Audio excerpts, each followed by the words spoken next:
Good morning, all of you. Today we are going to learn our remain part of Unit 4, Chapter number 4.1,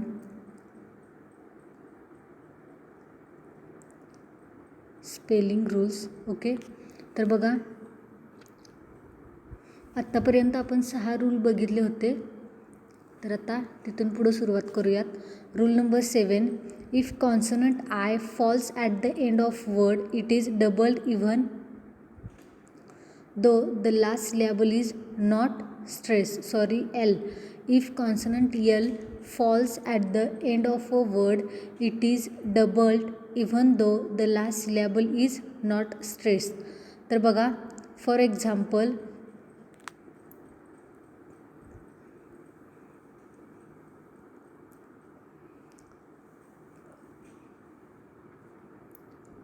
तर बघा, आधी rule समजून घ्या की if consonant L falls at the end of a word it is doubled even though the last syllable is not stress. तर बघा, जर consonant L असेल, म्हणजे एखाद्या शब्दाच्या शेवटी जर कॉन्सनंट यल आले असेल तरीसुद्धा ते काय होतं, तर त्याचं डबल होतं, जरी शेवटच्या सिलॅबसवरती स्ट्रेस दिला नसला तरीसुद्धा. फॉर एक्झाम्पल बघा, quarrel, quarrelled, quarrelling, distil, distilled, distiller. Okay, म्हणजे ह्या रूलवरून तुमच्या लक्षात आलं असेल की जरी आपण एखाद्या म्हणजे यल ह्या कॉन्सनंट हे एखाद्या शब्दाच्या शेवटी आलं आणि जरी त्याच्या म्हणजे जरी लास्ट सिलॅबलवरती स्ट्रेस दिला नसला तरीसुद्धा त्याचं काय होतं, तर डबल होतं. म्हणजेच एक्झाम्पलमध्ये तुम्ही बघू शकता की क्वारलचं क्वारल्ट, डिस्टिलचं डिस्टिल्ड किंवा डिस्टिलर. ओके, रूल 8 बघा, if a word ends in double L the second L is dropped Wien suffix full is added. तर बघा, एखाद्या शब्दामध्ये जर डबल यल आले असेल शब्दाच्या शेवटी, एखाद्या शब्दाच्या शेवटी जर डबल यल आला असेल तर जे दुसरं यल असते, म्हणजे डबल यल म्हटल्यानंतर त्याच्यामध्ये 2 यल येणार, हो की नाही. मग जे दुसरं यल असते ना ते ड्रॉप होते. कधी होते ड्रॉप, तर ज्यावेळी त्याच्यामध्ये त्या वर्डला सफिक्स लागते. कुठलं, तर फुल हे सफिक्स लागल्यानंतर किंवा ते सफिक्स ॲड झाल्यानंतर त्या शब्दामध्ये असणारं डबल यलमधील दुसरं यल जे असतं ते ड्रॉप होतं आणि तिथं फुल हे सफिक्स लागतं. आता बघा, फॉर एक्झाम्पल, स्किलफुल आलं लक्षात. मग याच्यामध्ये तुम्ही स्किलचं स्पेलिंग बघा, SKILL, आणि स्किलफुलचं स्पेलिंग पण बघू शकता की SKILFUL. ओके, त्यानंतर विलफुल. मग आता विलचं स्पेलिंग बघा, WILL, आणि विलफुलचं स्पेलिंग बघा, WILFUL. आले लक्षात. तर अशा पद्धतीनं मग रूल 7 काय होता, तर जर एखाद्या शब्दाच्या शेवटी यल आले असेल तर जरी त्या सिलॅबलवरती स्ट्रेस दिला नसला तरीसुद्धा त्या यलचं काय होतं, तर डबल यल होते. रूल 8 बघा, जर एखाद्या शब्दाच्या शेवटी डबल यल आलं असेल तर जे दुसरं यल असते ते स्किप होते आणि त्याच्याऐवजी फुल हे सफिक्स लागते. आलं लक्षात. रूल 9 बघा, words ending in double E do not drop and E before suffix. तर बघा,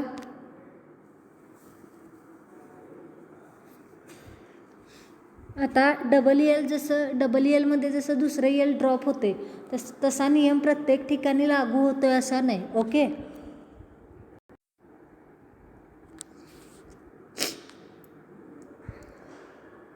तर बघा, प्रत्येक वेळी एकच रूल लागू पडतो असं नाही. तर रूल नंबर 9 बघा, words ending in double E do not drop and E before a suffix.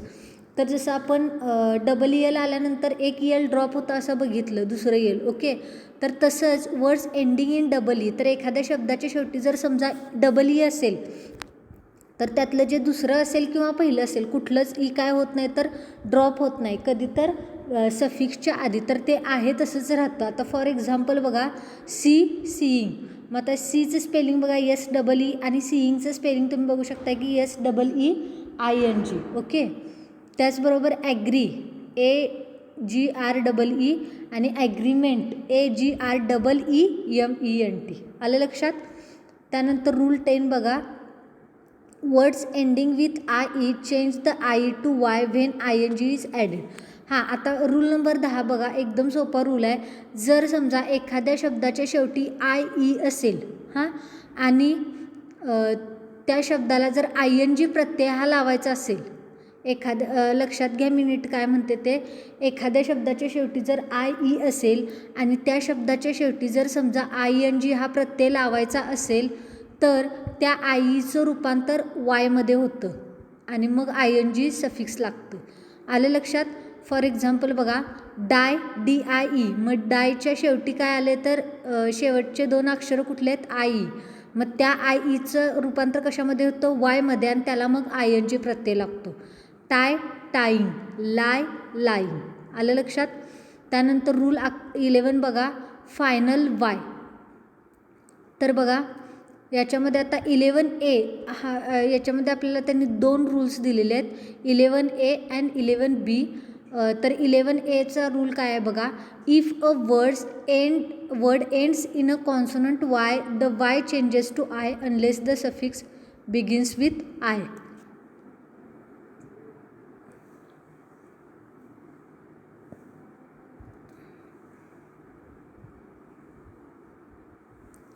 तर बघा एखादा शब्द जर वाय या कॉन्सोनंटवरती संपत असेल, ओके, तर वायचा रूपांतर कशामध्ये होतं तर आयमध्ये, आणि त्याच्यानंतर काय होतं तर त्याला सफिक्स लागतं.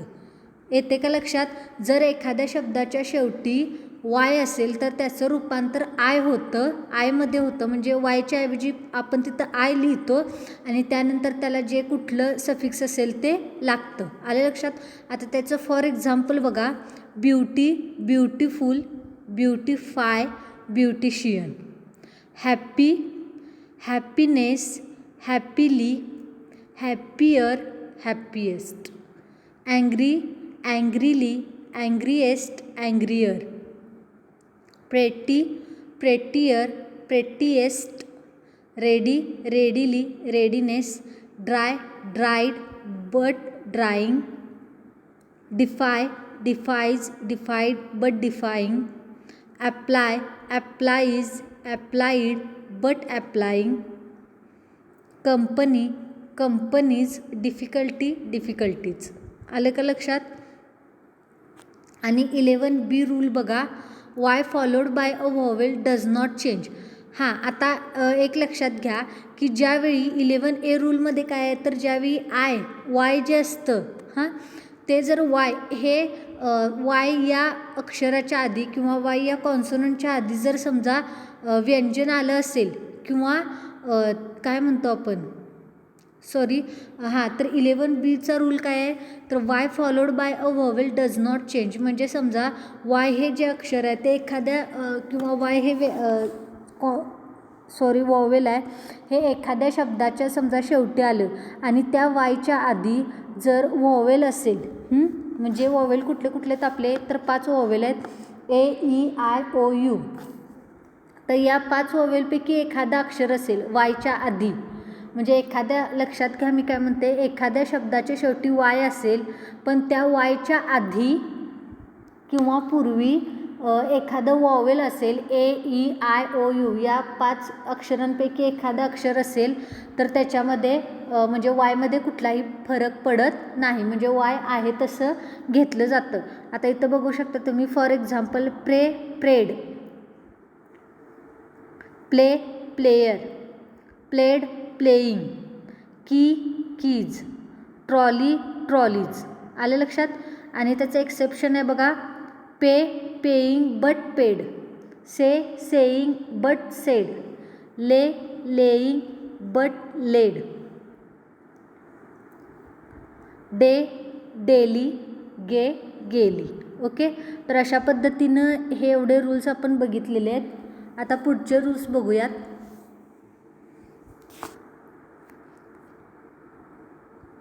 तर बघा rule number 12, when IE or EI is pronounced like EE as an G, I comes before E except after C.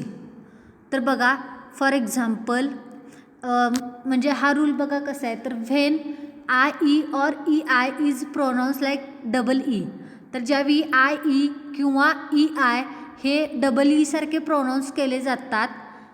For example बघा jeep, I comes before E except after C.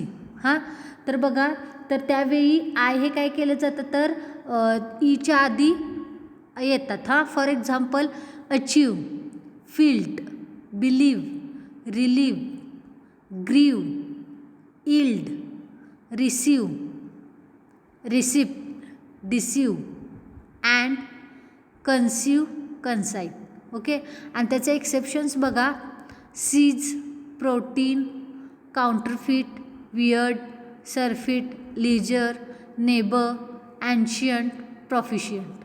आलं लक्षात.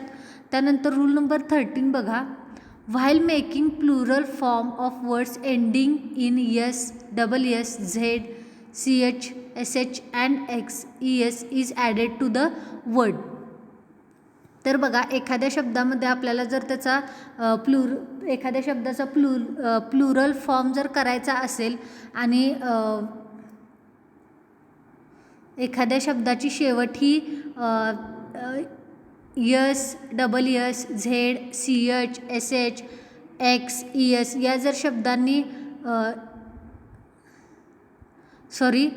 एखाद्या शब्दाचा शेवट जर बघा S, double S, Z, C H, S H आणि X यांनी जर होत असेल तर त्या शब्दाचं प्लुरल फॉर्म करत असताना म्हणजे अनेक वचन करत असताना त्याच्यामध्ये ई एस हे सफिक्स लावलं जातं. आलं लक्षात. म्हणजे फॉर एक्झाम्पल बघा बस, बसेस. आता बसमध्ये बस या शब्दाच्या शेवटी कुठला अक्षर आहे तर यस, त्यामुळं त्याचं buses, BUS ES. Business, businesses. Watch, watches. Box, boxes. Quiz, quizzes. आलं लक्षात. रूल नंबर 14 बघा,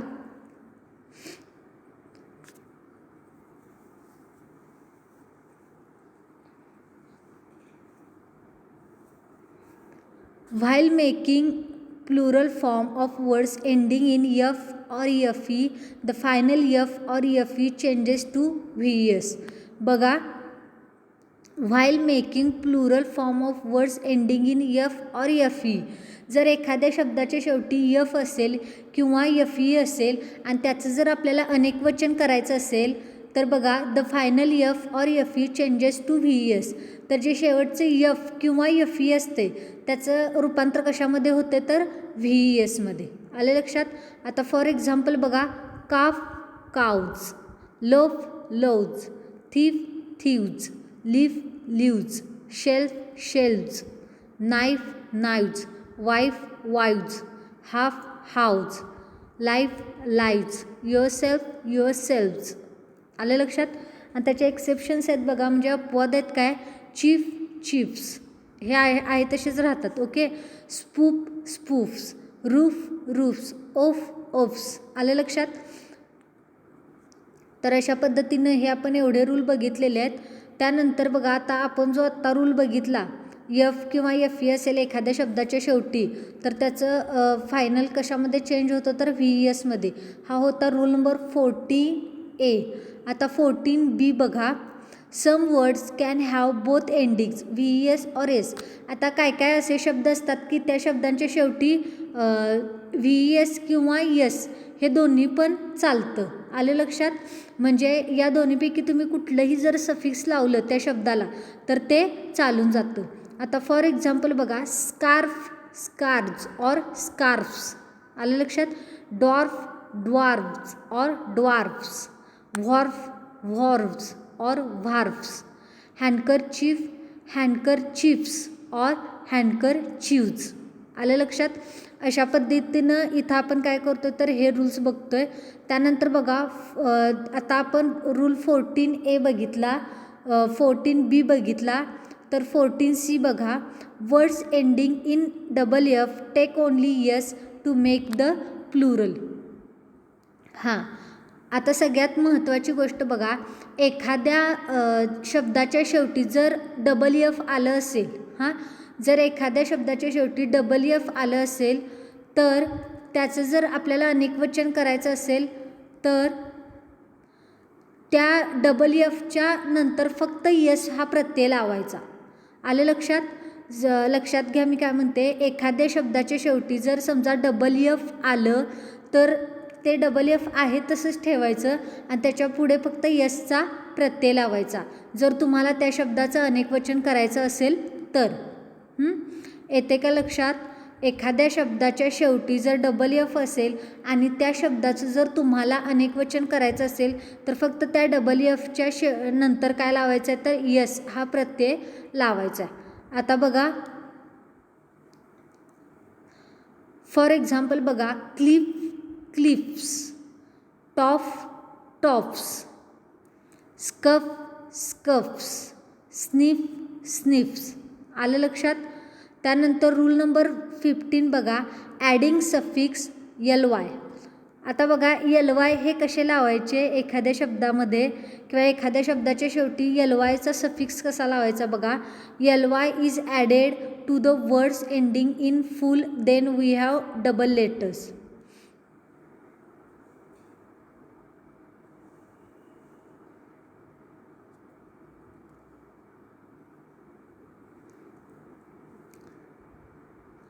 आलं लक्षात? म्हणजे जर समजा एखाद्या शब्दामध्ये डबल लेटर लावायचं असेल तर आपण काय करतो, फुल हे सफिक्स लावतो. फॉर एक्झाम्पल बघा,